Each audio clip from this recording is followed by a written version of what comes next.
नहीं होने चाहिए। सलमान खुर्शीद जी ने अभी कुछ दिनों पहले उनका स्टेटमेंट जो है वायरल हो रहा है, वो ये कह रहे थे कि यूपीए 1 और यूपीए 2 की गवर्नमेंट जो बनी वो सिर्फ इस वजह से बनी क्योंकि it could claw back enlightened Muslim into its fold, Congress could claw them back into their fold. इसको आप कैसे देखते हैं? इसके आधार पर ही शायद उनका घोषणा पत्र बना है। सलमान खुर्शीद जी ने घोषणा पत्र ऐसा क्यों बना, इसका रहस्य ही खोल दिया है। वो फिर से करना चाहते हैं, मगर उनको मालूम नहीं है देश की जनता जागरूक हो गई है।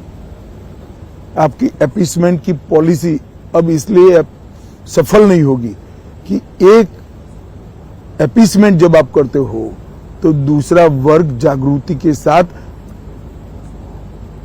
काउंटर प्रोडक्टिव रूप से लामबंद होता है जी। अब ये सफल नहीं होंगे। इधर बीच घुसपैठियों की बात हो रही है। आपने सीए इंप्लीमेंट किया, मैनिफेस्टो में एनआरसी की कोई चर्चा नहीं है, ऐसा क्यों? देखिए, सीए का इम्प्लीमेंटेशन कोविड के कारण लेट हुआ है और हम मानते हैं कि पहले सीए को जमीन पर उतारना चाहिए। वो प्रक्रिया अब चल रही है और जहां तक घुसपैठ का सवाल है, अब देश के एक ही राज्य से घुसपैठ हो रही है, बंगाल से जी। क्योंकि ममता बनर्जी की सरकार का उस पर वरद हस्ते, वो घुसपैठियों में अपनी वोट बैंक दिख रही है।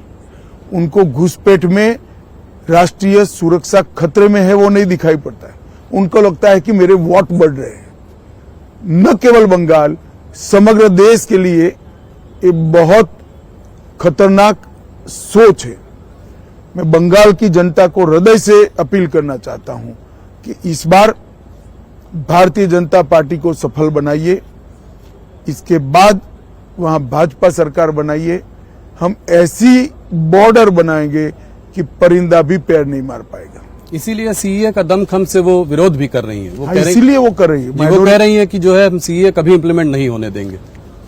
उनको मालूम नहीं है नागरिकता सेंट्रल सब्जेक्ट है, इसमें स्टेट को कुछ करना ही नहीं है। शायद मालूम है, मगर माइनॉरिटी को गुमराह करने के लिए वो बोल रही। अमित जी, 22 जनवरी को राम मंदिर में प्राण प्रतिष्ठा हुई, ये आपका एक बहुत बड़ा वादा था जो आपने निभाया, मगर ऑपोजिशन ये कहती है कि आज इस चुनाव में आप राम के नाम पर वोट मांग रहे हैं। देखिए, राम के नाम पर तो वोट तब मिलता था जब मंदिर नहीं बना था और हम कहते थे हम बनाएंगे। हमने तो वोट लेने का कारण ही समाप्त कर दिया। ऑपोजिशन को चिंता इसलिए है और पूरा देश उनसे नाराज इसलिए है कि जब राम मंदिर बना, शांतिपूर्वक तरीके से बना, संवैधानिक रूप से बना और प्राण प्रतिष्ठा हो रही थी, इन्होंने प्राण प्रतिष्ठा का बहिष्कार किया। माइनॉरिटी के डर से वो प्रभु श्री राम की प्राण प्रतिष्ठा में नहीं गए, इसलिए पूरा देश उनसे नाराज है। हमने कभी ये नहीं कहा कि राम मंदिर बनाया इसलिए हमें वोट दीजिए, मगर पूरे देश की जनता जानती है 70 साल से ये लोग अटका कर रखे थे। मोदी जी ने 5 ही साल में केस भी जीता, भूमि पूजन भी किया और प्राण प्रतिष्ठा भी कर दी और आज भव्य राम मंदिर समग्र देश को आह्लादित करने वाला राम मंदिर बना है।